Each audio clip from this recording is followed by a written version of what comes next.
Hi అండి. Welcome back to our channel Maguva tailoring and tips. ఈ వీడియోలో అయితే ఎక్కువ మార్కింగ్స్ లేకుండా, ఎలాంటి కన్‌ఫ్యూజన్ లేకుండా తక్కువ మార్కింగ్స్‌తో బ్యాక్ పార్ట్‌ని సింపుల్‌గా ఎలా కట్ చేసుకోవచ్చో చూపిస్తా అండి. వీడియోని ఎక్కడ స్కిప్ చేయకుండా చూసినట్లయితే మీకు చాలా క్లియర్‌గా అర్థమవుతుందనమాట. ఎక్కువ మార్కింగ్ చేసేసి కన్‌ఫ్యూజ్ అవ్వకుండా చాలా సింపుల్‌గా ఎలా కట్ చేసుకోవచ్చు అనేది వీడియోలో అయితే చూపిస్తాను. ఫస్ట్ లైనింగ్‌ని సెంటర్‌కి ఫోల్డ్ చేసేసి ఈ కార్నర్స్ అనేవి మనకు ఆపోజిట్‌లో ఉండాలి. ఫోల్డింగ్ వచ్చేసి మన సైడ్ ఉండేటట్టు చూసుకోండి. ఈ ఎడ్జెస్ అనేవి హెచ్చు తగ్గులు ఉంటాయన్నమాట. స్ట్రెయిట్‌గా లైన్ డ్రా చేసుకొని నీట్‌గా కట్ చేసేయండి. ఇలా కట్ చేసుకున్న తర్వాత మార్కింగ్ అయితే చేసుకోవాలి. ఇప్పుడు సైజ్ బ్లౌజ్ తీసుకొని నడుము లూజ్‌నైతే కొలుచుకోవాలండి. నడుము లూజ్ వచ్చేసి హుక్స్ పట్టీ దగ్గర నుంచి కొలుచుకుంటున్నా. చూడండి ఇక్కడ చూపిస్తున్న విధంగా ఇలా కొలుచుకున్నారంటే పర్ఫెక్ట్‌గా వస్తుందండి నడుము లూజు. చూడండి 29 ఇంచుల నడుము లూజ్ అయితే ఉంది. ఉక్స్ పట్టీ దగ్గర నుంచి కాజా పట్టీ వరకు, కాజా పట్టీ మొత్తం కొలవడం లేదు. కాజా పట్టీ ఎక్కడికి స్టార్ట్ అవుతుందో అక్కడి వరకు కొలుచుకున్నా. 29 ఇంచుల్లో 4వ భాగాన్ని ఇలా చూసుకొని ఇక్కడైతే మార్కింగ్ చేసుకోవాలి. 29 ఇంచుల్లో 4వ భాగం వచ్చేసి 7.5 ఇంచులు వచ్చిందండి. 7.5 ఇంచుల దగ్గరకు ఒక మార్కింగ్ చేసుకోవాలి. 1 ఇంచు బ్యాక్ డాట్ కోసం, అలాగే 2 ఇంచులు సైడ్ ఖర్చుల కోసం తీసుకోవాలి. ఇక్కడ సైడ్ ఖర్చుల కోసం ఇంచున్నరైనా తీసుకోవచ్చండి. నడుము లూజ్ కొలిచిన తర్వాత బ్లౌజ్ లెంత్ ఎంత ఉందనేది కొలుచుకోవాలి. బ్లౌజ్ లెంత్ ఎలా కొలవాలంటే మన షోల్డర్ జాయింట్ ఉంటుంది కదా, షోల్డర్ జాయింట్ దగ్గర నుంచి బ్యాక్ డాట్ వరకు ఇలా చూసుకోవాలి. ఇక్కడ బ్లౌజ్ లెంత్ వచ్చేసి 14 ఇంచెస్ ఉందండి. 14 ఇంచులు ఉంది. 14 ఇంచులకి 1 ఇంచు ఖర్చుల కోసం యాడ్ చేసుకొని 15 ఇంచుల దగ్గరైతే మార్కింగ్ చేసుకోవాలి. ఓకేనా. నడుము దగ్గర 1/2 ఇంచ్ ఖర్చు కోసం, షోల్డర్ దగ్గర 1/2 ఇంచ్ ఖర్చు కోసం పోతుంది కదా, ఇక్కడ 1 ఇంచ్ యాడ్ చేసేసి 15 ఇంచుల దగ్గరికి ఒక మార్కింగ్, అలాగే ఈ లాస్ట్‌లో కూడా 15 ఇంచుల దగ్గరికి ఒక మార్కింగ్ చేసుకోవాలి. ఇప్పుడు ఈ 2 మార్కింగ్‌లను కలిపేసుకొని స్ట్రెయిట్‌గా ఒక లైన్ డ్రా చేసుకోండి. లెంత్ కూడా మార్కింగ్ చేసుకున్న తర్వాత బ్యాక్ నెక్ డీప్‌ని అయితే మార్కింగ్ చేసుకోవాలి. ఇక్కడ బ్లౌజ్ ఈ సైడ్ జాయింట్స్ ఉంటాయి కదా, ఇలా సెంటర్‌కి ఇలా ఫోల్డ్ చేసుకొని ఈ కప్ సైజ్ ఎంతైతే ఉందో అంత ఇక్కడ మార్కింగ్ చేసుకోవాలి. ఒక 1/2 ఇంచు కిందికి ఖర్చు కోసం వదిలేసి ఈ కప్ సైజ్‌కి సమానంగా ఒక మార్కింగ్, ఒక 1/2 ఇంచు ఖర్చు కోసం పైకి వదిలేసుకొని ఇలా మార్కింగ్ చేసుకోవాలి. ఇలా మార్కింగ్ చేసుకుంటే మనకి నెక్ లెంత్ అనేది కరెక్ట్‌గా వచ్చేస్తుంది. నెక్ లెంత్ మార్కింగ్ చేసుకున్న తర్వాత నెక్ విడ్త్ వచ్చేసి ఇక్కడ నుంచి ఈ ఫోల్డింగ్ ఉంది కదా, అక్కడ నుంచి 2.5 ఇంచులకు మార్కింగ్ చేసుకోండి. ఇక్కడ షోల్డర్ పట్టీ వచ్చేసి ఖర్చులతో కలుపుకొని 3 ఇంచులు తీసుకోండి. షోల్డర్ పట్టీ 3 ఇంచులు తీసుకుంటే మనకి స్టిచ్చింగ్ మొత్తం అయిన తర్వాత 2.5 ఇంచులు అయితే వస్తుందండి. ఇప్పుడు ఈ పైన మార్కింగ్ దగ్గర నుంచి ఇక్కడ నుంచి ఆర్మ్ డౌన్ అయితే తీసుకోవాలి. ఈ మార్కింగ్ దగ్గర నుంచి ఆర్మ్ డౌన్ వచ్చేసి 6 ఇంచులకు మార్కింగ్ చేసుకుంటున్నాండి. ఇలా ఆర్మ్ డౌన్ మార్కింగ్ చేసుకున్న తర్వాత ఇక్కడ మనం షోల్డర్ దగ్గర 5.5 ఇంచులు తీసుకున్నాం కదా, 2.5 ఇంచులు నెక్ విడ్త్, అలాగే షోల్డర్ పట్టీకి 3 ఇంచులు, 5.5 ఇంచులు కింద కూడా సేమ్ అదే 5.5 ఇంచులకు మార్కింగ్ చేసుకోవాలి. ఈ 2 మార్కింగ్‌ని ఇలా కలుపుకొని స్ట్రెయిట్‌గా లైన్ డ్రా చేసుకోండి. ఇక్కడ కూడా ఇలా లైన్ డ్రా చేసుకోండి. నెక్స్ట్ వచ్చేసి మనం షోల్డర్ దగ్గర నెక్ విడ్త్ వచ్చేసి 2.5 ఇంచులు తీసుకున్నాం కదా, ఇక్కడ నెక్ డౌన్‌కి వచ్చేసి 3 ఇంచులు తీసుకోవాలండి.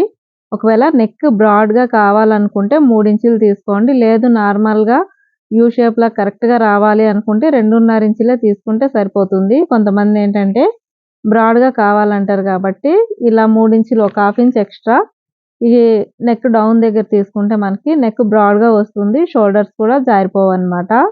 ఇలా మార్కింగ్ చేసుకున్న తర్వాత ఇప్పుడు చెస్ట్ లూజ్‌ని అయితే కొలుచుకోవాలండి.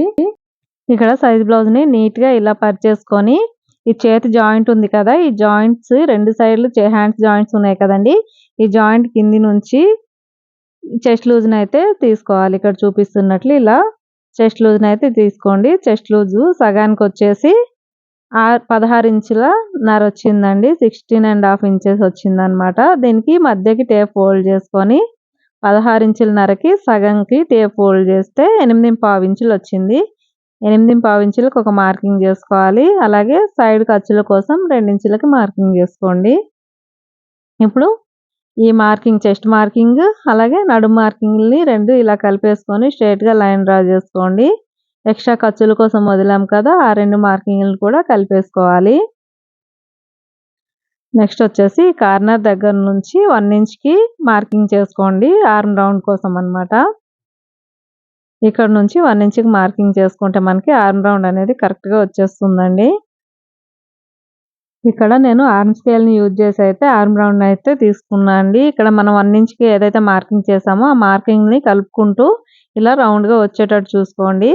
ఇలా ఆర్మ్ రౌండ్ కొలుచుకున్న తర్వాత బ్లౌజ్‌కి ఆర్మ్ లూజ్ ఎంత ఉందో ఒకసారి చెక్ చేసుకుందాము. ఇక్కడ సైడ్ బ్లౌజ్ తీసుకొని ఇక్కడ హ్యాండ్ జాయింట్ చేసి ఉంది కదండీ, ఇక్కడ నుంచి ఈ చేతి జాయింట్ దగ్గర నుంచి ఇలా కొంచెం కొంచెంగా చూసుకోండి. షోల్డర్ జాయింట్ ఏదైతే ఉందో అక్కడ వరకు ఇలా చూసుకోండి. 8 ఇంచులు వచ్చిందండి, అంటే 16 ఇంచులు అన్నమాట. మొత్తం ఆర్మ్ లూజ్ వచ్చేసి 16 ఇంచులు. 16 ఇంచుల్లో సగం 8 ఇంచులు అయితే ఇక్కడ వచ్చింది. ఇప్పుడు ఇక్కడ నుంచి కొంచెం కొంచెంగా ఇలా చూసుకోవాలి. మనకి పైన హాఫ్ ఇంచ్ ఖర్చుతో కలుపుకొని 8.5 ఇంచులు అయితే రావాలండి. కరెక్ట్‌గా 8.5 ఇంచులు అయితే వచ్చింది. ఎక్స్ట్రా ఎక్కడ మార్కింగ్ జరుపుకోవాల్సిన అవసరం అయితే లేదు, పర్ఫెక్ట్‌గా వచ్చేసిందనమాట.